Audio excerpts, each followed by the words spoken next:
All right, back for another section to train you on now setting the numbers.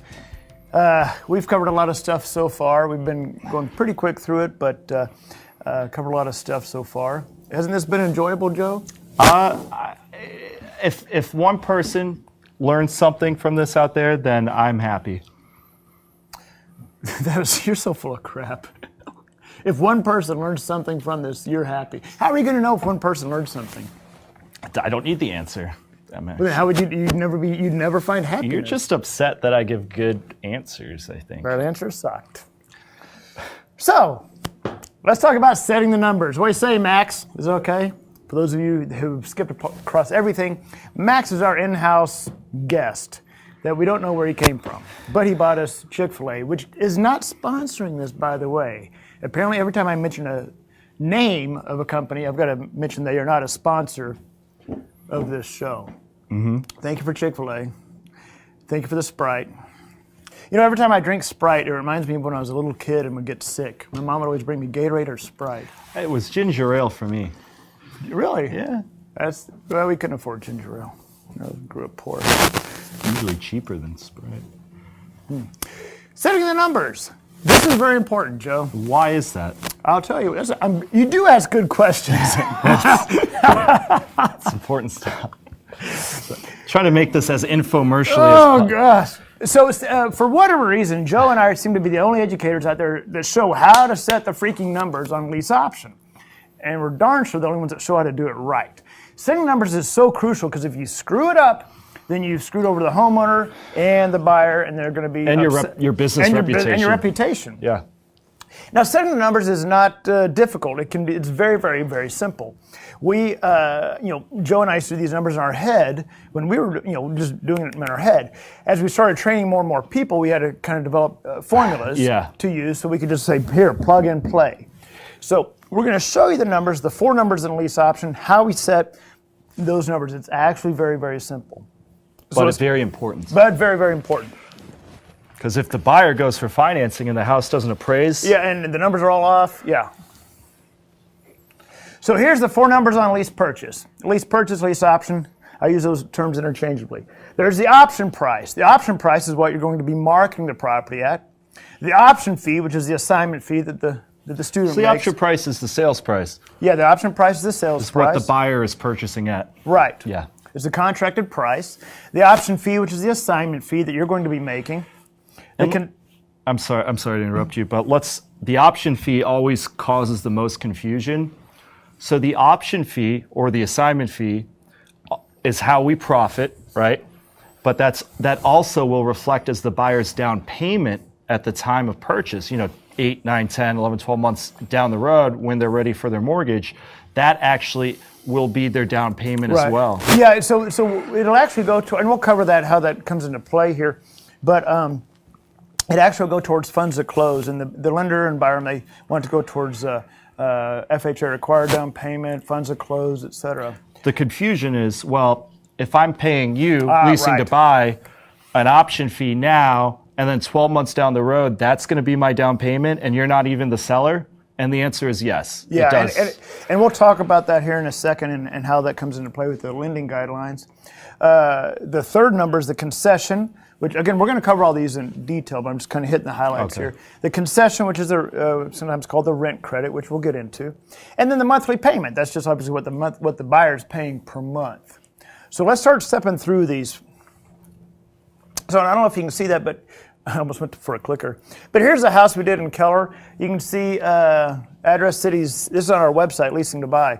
Address, city, county, zip code. Price, that's the option price, $263,500. Rent, that is how much per month. Rent credits, which we're going to cover these, $3,600. Option fee, that's what we made, okay, $10,000. So that's an actual deal in Keller. So let's go through this. So what is the option fee? Again, the option fee is what the option fee is what you're going to make. That is the assignment fee. This is typically one of the first things that we look to set. And what we're going to do is we're going to take the price of the house. Let's assume the seller's asking, I'll just say $300,000 as a number. We're typically going to make on that house 4 to 5%.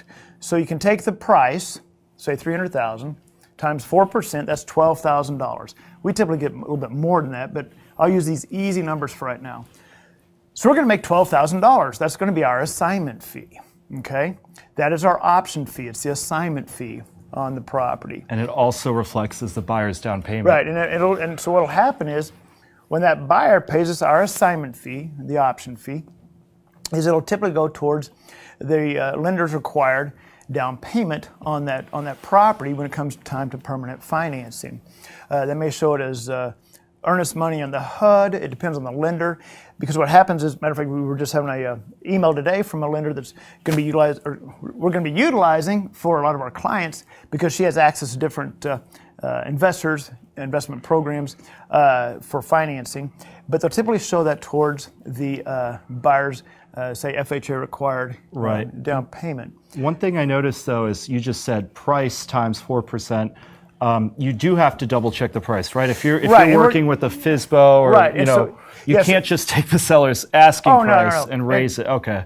So what we're going to do is when we get to the option price, which is next, then we'll go. I'll show how we set those numbers. So the option fee is what we're going to get paid. We get about 4% of the asking price for $300,000, $12,000. And you could charge, whatever you like, but at minimum 4 to 5%. Yeah. 4 FHA, 5 if you have to go conventional. Yeah. So on higher price houses, we typically get about 5% down, but 4%, in general, is going to be what you're going to expect to get as an assignment fee. So again, you're going to take whatever the price is times 4%. That's about what you're going to get for your assignment fee. So again, example, $300,000 times 4%, that's $12,000. So now we've set that. So this is how much you're going to make on this house. Let's say $12,000. Now the option price, and this is what Joe was talking about just a second ago, how do we set that option price? So again, what is the option price? The option price is the price that the buyer, the optionee, is contracting to buy that house for. So it's the sales price. Okay. Or sometimes referred to as the strike price. Strike price in options. Want to be a little bit more style there. But a lot of terms are used interchangeably, right? As you can tell. And so the option price is the price of the house. Right. So how do you set that? Well, the first thing you want to do is let's assume you've got it doesn't matter if it's a listed house or for sale by owner, and they're asking whatever the number is. Let's say they're asking $300,000. Right. Well, we don't just take it on face value that that's the value of the house. We want to see, well, what is the value of the house approximately? Because 90% of the time, the sellers, they're not experts in real estate either. I mean, they're going to ask more for their house than maybe what it's actually worth because they're more attached to it, right? Right. And so we can use Propelio to pull up comps and look at the numbers. We also you can use other platforms as well, like a lot of times, depending if it's in the area, like Redfin or Zillow. When I say Zillow, when I'm talking about seeing what the value of a house is, guys, as I said on the screen, the Zestimate is useless. I don't care about the Zestimate. I never look at it. But the point is, you can use Propelio to look at comps. You're just trying to see price per square foot in that area. What's the house going for? And so again, going back, let's assume the owner's asking $300,000 for the house. Right. And you pull up Propelio, or so you even go to Redfin, and you see houses in that area, price per square foot, what are they going for? And you say, okay, yeah, this house is worth about $300,000. So now we know, okay, we're good on that number. So, but what are we going to set the option price at? Because he's asking, let's say, $300,000. We verified, it's worth about $300,000 right now. But that's not going to be our option price. Our option price, what we're going to market at, is almost always going to be a little bit higher than what the owner's asking for the house. So how do we set that option price? We are typically going to raise the option price by a certain percentage. So for example, on a $150,000 to $300,000 house, we'll typically raise that price by about 2.5%. If we can. Yeah, if we can. Yeah, because at this point we've looked on Propelio, other sources to see. He's asking $300,000. Is it worth it? Yep, that's the value of that house. And we're pulling comps of sold properties, not on market properties. So that's important too. We have to look at things that's sold to get a fair comp. And if we have the luxury of bumping it up, which we normally do, very rarely do sellers max it out at the Yeah, extreme limit. yeah. You know, it happens. But and we could bake in a little bit of appreciation over the next year. But yeah, what you said, we you take the price and raise it by that amount. But just make sure that you're pulling sold houses as comps. Exactly. And so we're going to raise that price by about 2.5%. On a $300,000 to $400,000 house, we can't just raise it too high because it's not going to appraise. Now, we don't have a crystal ball. We don't know exactly what that house is going to appraise at in 10 or 12 months. But by using these formulas, you're going to be, I've done this for almost 17 years. I've only had, and I don't know the exact number, probably, 7 or 8 houses in 16, 17 years that didn't appraise, our number came in a little bit higher than what the appraised value is. So using these formulas is going to be very, very, very close to where you need to be. As the price of the house goes up, as the higher price, as the value goes up, you're going to bring that percentage down. Why? Well, you can't take a $500,000 home and raise it by 2.5%. It's probably not going to appraise for that. So you can use this kind of as a guide here. So we typically go between, so on a $400,000 above, about 1.5%. So what happens is the owner's asking, say, $300,000 for the house. We say, yep, that's about what it's worth. We're going to probably set that option price at about 2 to 2.5% above that, okay? So around, say, 306, maybe 307. Okay, so he's here at 300, we're about, say, 307. That's about a little over 2.5, well, almost 2.5%. And we're very comfortable doing that because in 10, 12 months, it's probably going to appreciate. Yeah, conservatively, in most markets, you can anticipate about 2% appreciation. Yeah. Or if the seller's asking, not 300, but maybe 290 or something like that. Now we have, we don't even have to go up that high and max it out to the extreme. There's so many different scenarios we could cover. But the point is, you don't want to exceed the value of the home. Right. You don't want to just pull random numbers out your rear. And how many times have you heard, who cares what the number is? Right. You're out of the deal. You have no risk. But, unless you want to pack. You want to make it a win-win situation. Yeah. If you want to be a snake oil salesman, then you could go from town to town and do one deal at a time. But if you plan on building a long-term business in an area, you got to set the numbers correctly. Exactly. So now we've talked about the option fee. What are you going to get paid? About 4% of the price. So again, going with the $300,000 as our sample number, $300,000, you're going to make as the investor about $12,000. You're going to take that $300,000 house, you're going to market it, the option price is going to be about, say, 306, 307, okay? Out of that 306, 307, you're getting, say, $12,000 as your assignment fee that's coming off that price. So I'm talking about the option price, your option fee. Now let's talk about here I didn't get some. Again, I did some sample numbers here, and you can see the $300,000 house put about 306.9, option fee 12,000. Now let's talk about the seller concession, the rent credit.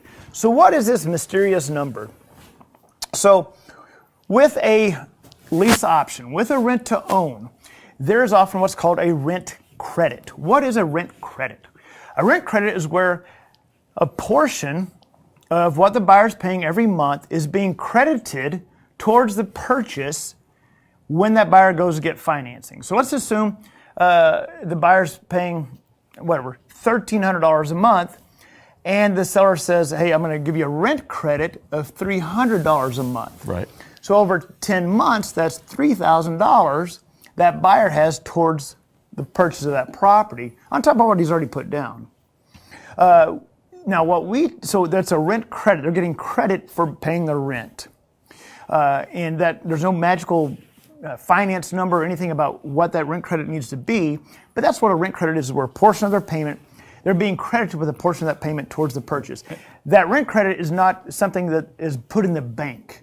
It's just on paper when they go to get financed. Yeah, and it's always a fraction of the rent amount as well, because you don't want to credit, the seller might be motivated, well, let's just get somebody in there, I'll credit them the full rent amount, and then they'll have a ridiculous amount of rent credits, and you could get in trouble doing that as well. Yeah. So one of the misconceptions about rent credits, or with a lease option, is people think that, with the lease option, all the rent is going. Rent is going towards the purchase of the house. No, that's not the case at all. They're leasing it while you're getting them ready for their mortgage. Right. Yeah. So what we used to do, and so So that's what a rent credit is where a portion of they're being credited with X amount per month towards the purchase, okay? It's typically going to go towards their closing cost, okay? But years ago, back in 08, 09, the lending guidelines changed. We used to offer this. We used to offer $300 a month rent credit with our lease purchase program. Well, we did 12-month contracts. So 300 times 12 is $3,600. So in essence, we were offering these people $3,600, just $300 a month. Well, as lending guidelines changed, here's something that happened. They said, they started looking at lease options, rent to own, and they said, well, they didn't like the term, they started throwing up some flags when they saw a rent credit. And these are the lenders, The right? lenders, yes. Yeah, okay. So the lender started changing their guidelines, and if they saw a rent credit on a contract, they started, not all lenders, but a lot of them would raise a flag and go, wait a minute, this guy's paying $1,300 a month, you're offering him, say, $300 a month rent credit. Now the lender would go do a rent rate appraisal. Rent rate appraisal is where they see what the rent rate is for that area. Well, if the buyer is paying $1,300 a month, the seller's crediting with $300 a month. If the rent rate appraisal was $1,300 a month for that area, in other words, the going rate was $1,300 a month, and the seller was only charging $1,300 a month, it would disqualify the rent credit. Okay, so in other words, the seller would have to charge $300 above what the rent rate was. Right. So you'd have to be charging $1,600 to give a $300 a month rent credit. Okay, all that's a big mouthful. The bottom line is this. We got away from rent credit. So on our contracts, we don't even mention rent credit. We call it what it is. It's a seller concession. Now, I'm always shocked by how many people don't know what a seller concession is. I've even had real estate agents that didn't know what a seller concession was. And so a seller concession is simply this. Let's take the lease option for a second and put it to the side. Forget about the lease option. Let's look at just buying a house. Let's assume I'm the buyer and Joe's the seller. And Joe selling the house for whatever, it doesn't matter how much. With an agent. Sure. He's selling with an agent, that's certainly fine. And he's offering as an incentive for buyers a concession. 6%. Yeah, he could do 6% on FHA. Yeah, which is what most of the time, everybody shoots for. So, but what is that concession? That concession is going to help cover my closing costs. As a buyer buying a house, I have buyer's closing costs, right? I have my closing costs. Well, what the seller can do is he can do a concession to help offset my costs, which means I bring less money to the table. So I still have to have my down payment, okay? But he can do a concession to help cover some of my closing costs. That's a seller concession. So now you know what a concession is. Let's bring the lease option back into the equation. So we got away from rent credit and just called it what it is. It's a seller concession. So in our case, we typically offer $3,600 seller concession, just flat. Which is far less than 6%. Far less than 6%. So, and the reason where we came up with that magical number is simply we used to offer $300 a month. Arbitrarily. Times 12 is $3,600. Right. There's nothing magical about for this for finance or this for law or whatever. It's just that's how we came up with the number. You don't have to put that in there, but you're going to see on almost every house we have on leasing to buy, it's got $3,600 as a concession. That's where that number came from. On less expensive houses, we may do $2,400. More expensive, maybe $5,400. But that's what a concession is. So now we've covered the option price, where you're going to market at, the option fee, what you're going to make, and the concession, which is helping the buyer's closing cost. Which is what rent credits did anyway. Right. So they did the same thing. We just made it easier for lenders to originate the loans so that there's no problems. Exactly. So one of the things I don't look at when I set the numbers is this. The next number is the monthly payment. Now, I don't care about Rentometer. A lot of people like to go to Rentometer to see, what's the rent rate in that area. I love Rentometer. I never use Rentometer. Yeah. Don't use Rentometer. Joe's kidding. There's a very specific way you want to set that payment on a lease purchase. You don't want the buyer to have payment shock when they go to get financed. So here's how you set the payment on a lease purchase. You take the price, and I don't care if it's the option price or the price the owner is asking. It's not going to make a difference. Take the price the owner's asking, that's fine. Take the price times 0.0085, that's going to be your monthly payment. Here's an example, $300,000 times 0.0085, $25.50. So you can make that $24.95 or $25.50, doesn't matter. But if you take that formula, it's going to get you very, very close to what their PITI, payment in principal, interest, taxes, insurance, is going to be at the time of finance. Okay? Take the price times 0.0085. So now. And that 0.0085, the reason for that is, I mean, typically you could get about, general rule of thumb is $1 per square foot in a regular rental, right? Well, yeah, it's going to depend on which scale of the price is. Right. Yeah. Well, so where that comes from is, we want that payment to be very smooth transition. When they go from the lease purchase to finance, we want that payment to be almost exactly the same. Exactly, and that's my point. And we don't know exactly what the interest rate they're going to get, whatever. But using 0.0085, we'll get them close to what their future, close. Anticipated. They're not going to have payment shock. Right, and which, on the flip side, if you get a seller that says, well, I just want somebody in there, they're going to buy it for full price, I'll give them a break on the rent, right? Let's say $500 where it should be $1,500. Well, now you're setting yourself up for failure, because if that rent isn't close to what their future mortgage payment is going to be, that's when you run into problems. Right, exactly. And that's what that formula solves. So now you've got the four numbers on lease purchase. You got the option price. What are you going to sell it for? How do you set that? You typically take the price times about 2 to 2.5%, depending on that price. That's what you're going to sell it for, or where you're marketing it for. If the comps and the equity is right. there, yeah. Option fee, what are you going to make? About 4%. So you take the price times 12, price times 4%, that's going to get you what you're going to make. The concession, we typically do $3,600 flat. Just a flat, amount. Monthly payment, you take the price times 0.0085, boom, that's your monthly payment. Done. Those are the four numbers, okay? So let's go now to our seller price sheet. I'm going to show you here in just a second. I'm going to show you the seller price sheet that we use for sellers, which makes it very, very easy for sellers to understand as well. So I'm going to switch screens for just a second, and we'll be right back in about 15 seconds. Okay. And let me pull this up.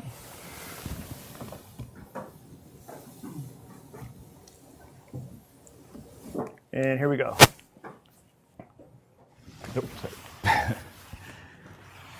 And we're back. Okay, so we've got the seller price sheet pulled up here on the screen. Now, what is this? This is a sheet that we use and our students use to send to the seller, send these numbers to the seller.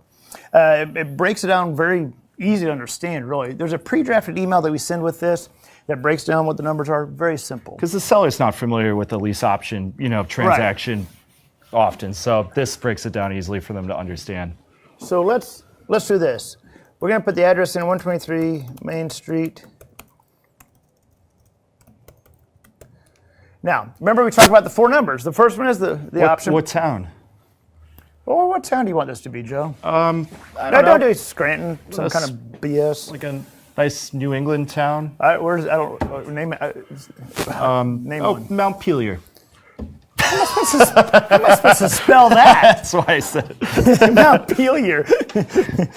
It doesn't matter. All right. Lease option price. Let's go with 30. I'm just making up these numbers here. So 306,900. Okay. From our previous example. Yeah, because it's kind of this. Right. So option fee, $12,000. Remember, what's the option fee? That's your assignment fee that you're going to get paid. So we've got the option price, the option fee.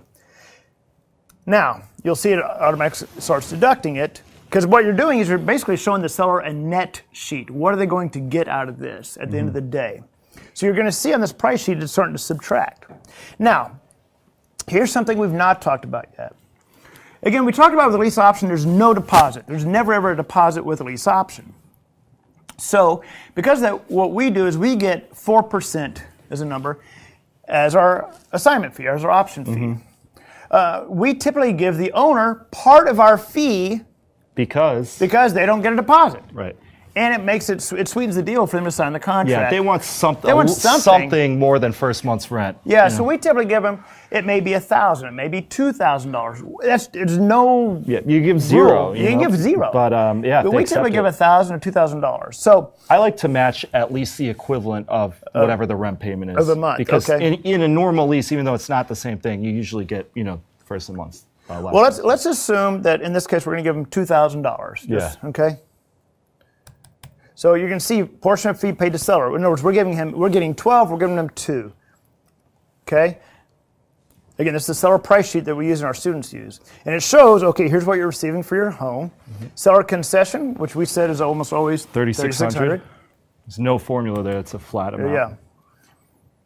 Now, on this price sheet, it says total received at move-in by seller. What does that mean?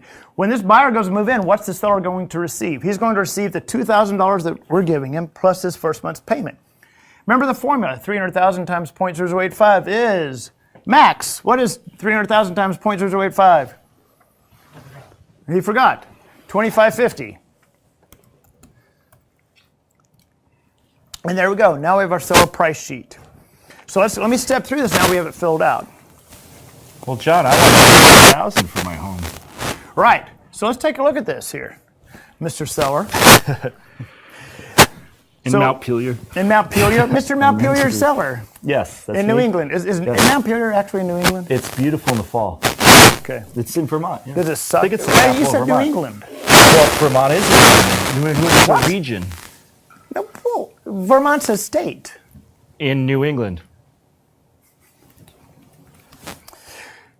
So the seller's Really? asking $300,000. New England is a region in the northeastern corner of the U.S. consisting of 6 states: Maine, New Hampshire, Vermont, Massachusetts, I Rhode thought New Island, England's a Connecticut. state. Whoa. New England's That's not a a state? different course. Yeah. Wow. Is that not Propelio? Wow. Where in New England have you been before? What? I've never been. I'm from Okay. Texas. I don't know that. Would crap. you say Texas is in the South and the South is a region in America? Well, so New England football team is, Right. so it takes an entire region of the U.S. to have a football team to compete with the Dallas geography Cowboys. knowledge consists of NFL teams. I only know the Cowboys and the Redskins, and I don't even know if the Redskins are if it's state of Washington or D.C. Is it state or D.C.? Do you know? I do know. Which is it? It's DC. No, really? Yeah, they're also. Do you know what they're in the NFC East? I don't know that. Do you know what stuff. NFC stands I don't know. for? National National- Football Conference.